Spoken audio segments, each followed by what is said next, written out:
Sveiciens visiem! Pilsētnieks laukos ar savu suni, ar aitām fonā un dzeltējošiem kokiem. Proti, skaidrs, kad ir rudens, paliek aizvien vēsāks un augstāks. Gan jau prātīgi cilvēki ir sagatavojušies ziemai, es domāju, sagādājuši sev kurināmo, bet varbūt ir kāds, kuram vēl vajag, kurš tikko ir sajiedis, man malkas varētu pietrūkt. Šodien sižets par to, cik tad maksā zemgalē malka un kur viņu vislabāk dabūt. Cik liela viņi ir, cik sausa viņi ir un kā atšķirās cenas. Vai vispār mēs to šogad varam nopirkt? Par to sižetā. Tālāk es parunāšu tepatās pie plīts, jo tā ir man mīļākā vieta šī laikā. Jo te es gūstu kaifu, te es gūstu siltumu un te es gūstu labu pārtiku. Forši sagatavot uz plīts. Pafilozofēšu garāk, tāpēc, ka pilsētnieks laukos jau pilsētā dzīvojot, es 3 gadus kurināju savu dzīvokli teikā, vecajā koku mājā ar malku. Tas bija forši, tas bija tā kā kamīns, bet vienlaicīgi es sapratu, ka tas ir sava veida neatkarība, bet sava veida arī darbība. Tik vienkārši nenotiek. Laucinieki jau zina, kā vajag, bet pilsētnieki noteikti paklausīsies un varbūt būs pat interesanti. Cik tā darba ieejas, paskaties tuvāko tirgotāju, piezvani, halo, davai ved šurpu, atved manu steiku malku, forši, izgāzi turpatās, norēķinājos, viss kārtībā. Izrādās slapjā, es visu ziemu pēc tam viņu žāvēju, mocījos ar mitrumu, viņi man nedega. Respektīvi, elementāri nopirku sudu. Tālāk, tagad es pārbraucu uz logiem dzīvot. Laukos izrādās, ka viss ir vēl sarežģītāk. Te ir centrāla apkure, kur vajag savu zināmu garuma malku, tur šķirnes var atšķirties un tam līdzīgi. Bet plīts, ja tu sāc gatavot uz plīts, tu pieradzi esi to darīt uz gāzes, kur var paregulēt tā lielāku liesmu un mazāku liesmu. Es sāku uz plīts, man viss deg, es neko piegriezt nevaru.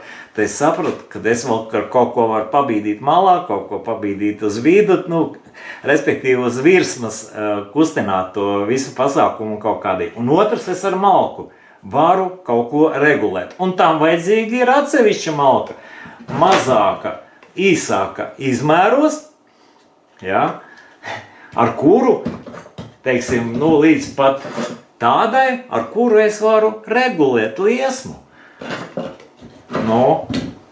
Es pagājušo ziemu paķēru šos te atgriezums. Viņi bija krietni lētāki, bet viņi ir tik parocīgi un tik forši priekš plīts, ka neko citu nevaru izdomāt, kā tikai iededzināt plīti, lai pasildītas. Laikā, kad pilsētā dzīvojot, tu esi pieradis pie komforta, forši atnāc silts, bet tu nezini rudenī, kad pieslēgs tavu apkuri. Jābūt ir nosacījumiem kaut kādiem izpildītiem, lai tas viss notiktu. Ārā +7 grādi, cik tur nedēļu jābūt vidējai temperatūrai, tad varbūt ieslēgs. Un tad tu zaudē principā savu neatkarību dēļ tā, ka tev, tā kā izbaudi to, ka kāds tavā vietā kurina. Bet tu esi atkarīgs no apsaimniekotāja. Kādu viņš palaidīs, cik viņš silts būs radiators un tā tālāk. Laukos tu pats sev esi saimnieks. To arī izlemt. Iekurināt vai nekurināt, cik siltu tev vajag un kaifot. Un pie reizes arī ēdienu foršu gatavot. Ēdiens sanāk pavisam savādāks. Jāpiezīmē, kad es šādi ar plīti aizverot liekas telpas, kurās neusturos ziemā, pagājušo gadu nokurināju līdz jaunam gadam. Tā tikai slēdz centrālo apkuri. Un ļoti labi derēja tas, kad es paķēru lētu malku, kas man derē tieši plītī. Iedegšanās mirklī bišķiņ kup. Tāpēc vajag labāk aizvērt, nevis filmēt. To viņās viss aizies, būs labi. Bet kamēr kurās man plīts, tikmēr mēs kāpsim mašīnā un brauksim uz Skaistkalni. Pagājušo gadu es taisīju sižetu no turienes, Interesanti, kas pa gadu ir mainījies, kā izskatās mežonieki šogad. Galu galā man arī gribās noskaidrot, kāda malka ir pieejama, cik viņa maksā. Līdzīgi kā pagājušo gadu. Atbraukt un ar pirkstu iebakstīt. To pērku. Pārējo atstājiet citiem. Arī jums varbūt noderēs.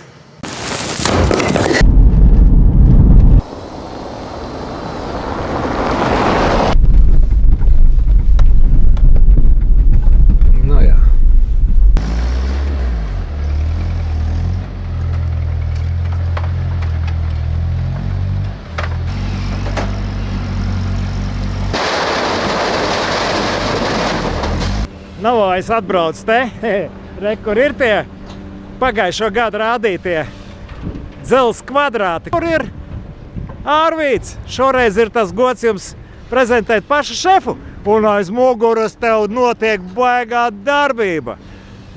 Kas jauns? Paši, un arī uzņēmums vēl jauns. Kā aiz mugurai, kas notiek?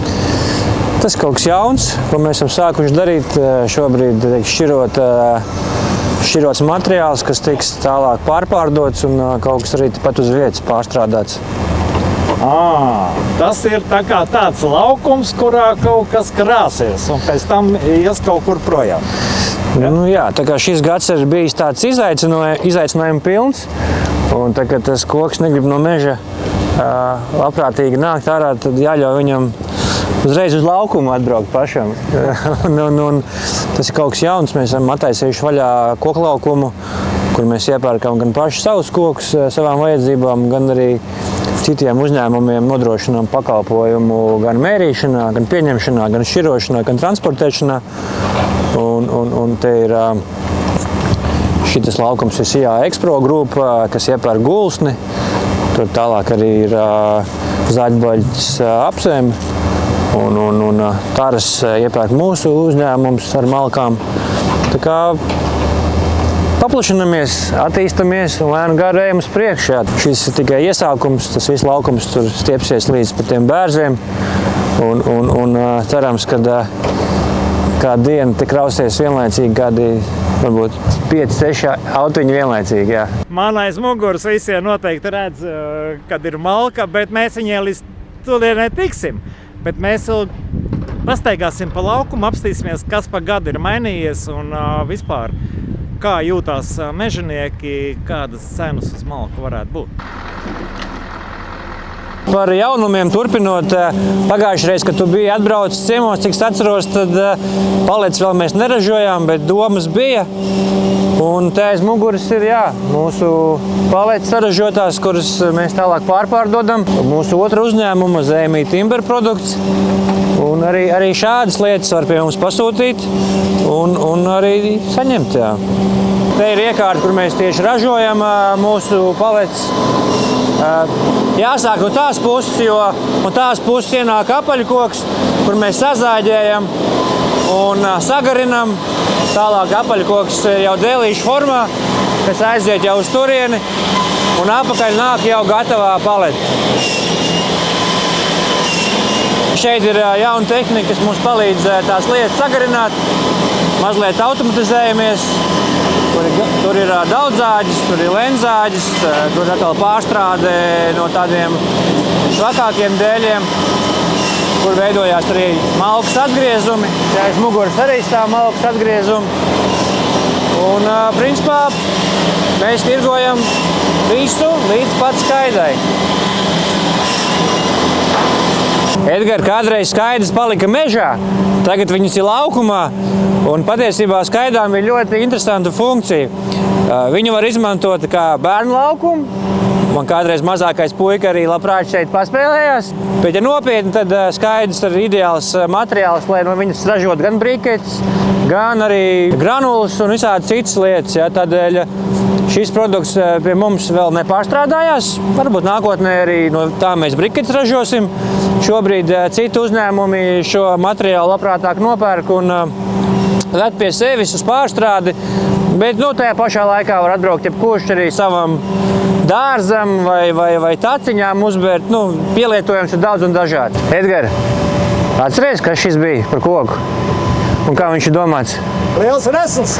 Liels resns ozols, jā. Daudziem viņš ir kā traucēklis gan mežā, gan pie mājas, bet pie mums viņš ir ļoti dārgs materiāls, kas pārtaps un pārtop gan galdos, gan letēs, gan krēslos.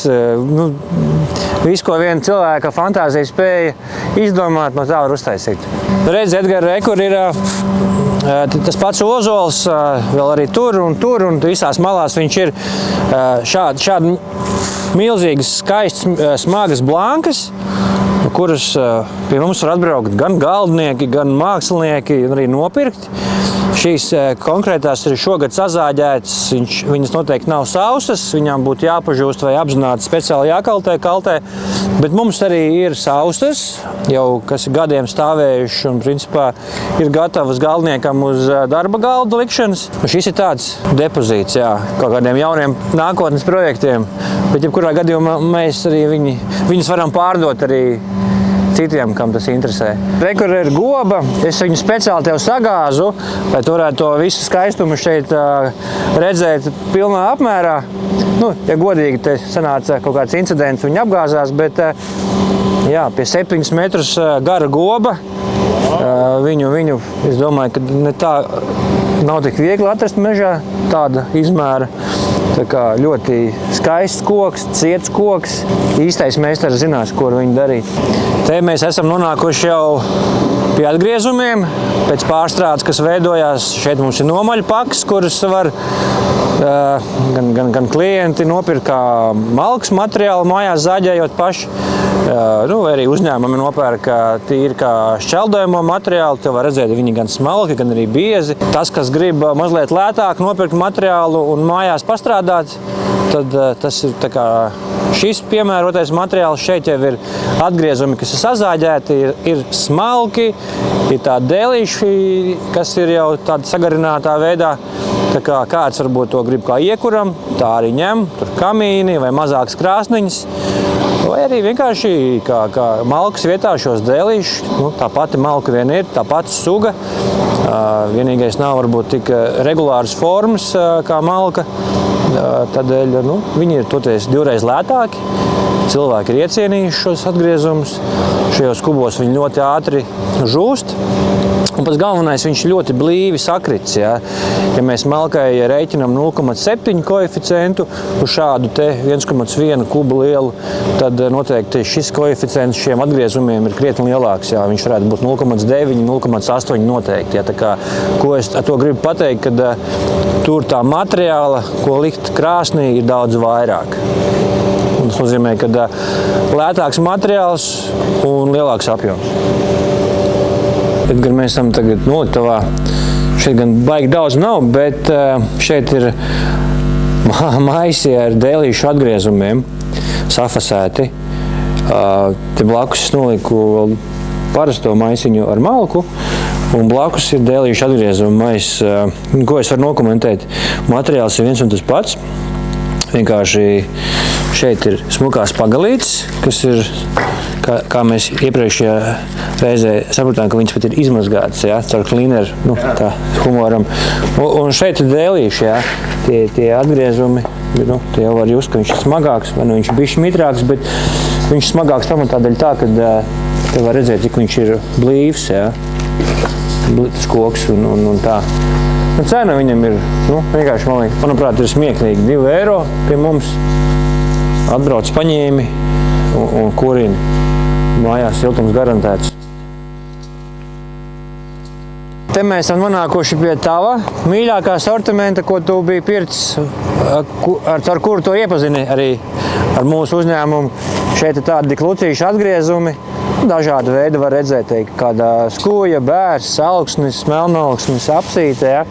Tā kā šis arī tāds 20 eiro kups, ja? Un tad mēs tagad paskatāmies kādu malkas kubu, kur ir milzīgas spraugas, un pasamies šitādu te kubiņu. Ja?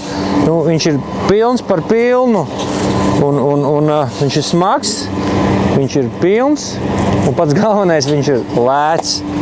Jā, es joprojām kurinu plītiņu virtuvē ar šo. Jā, viņu daudz nav, bet kaut kāds kvantums visu laiku veidojās. Cilvēki arī šo materiālu ļoti iecienījuši, tie, kuriem varbūt tas budžets ir mazāks. Jā, nav viņš daudz, bet viņš veidojās. Un kurš pirmais brauc, tas arī tiek pie šī materiāla, un tas, kas netiek pie šī materiāla, tiek pie šī materiāla. Ja? Un šeit ir vietas, kur mēs uzglabājam pagaidām. Šobrīd zem klājas debesis, bet pavasarī tas ir ideāls variants, kur kaltēt šo materiālu. Te var redzēt tādi tā kā tumšāki koki, tie ir šodien skaldīti, savesti, šeit ir jau kādu laiku pastāvējuši. Ja tu gribi, mēs varam eksperimentu uztaisīt un pamērīt mitrumu. Ļoti gribu. Interesanti, ar ko atšķirās. Mēs varam pamērīt, nezinu, jebkurā pagalītē varam iespraust. Tā, nu tad stabiņš mirgo. Jā, viņš rāda pilnu stabiņu, jā, tad mitrums 44%. Uzspiedīsim viņu vēlreiz. Jā, nu viņš rāda pilnu stabiņu, jā. Principā sulu var spiest. Jā, tu sulu pati, man liekas, nāk ārā, jā. Ok. Labi, un cik rāda Nu, paņemsim tas, ko tu pārdod? sausu, jā.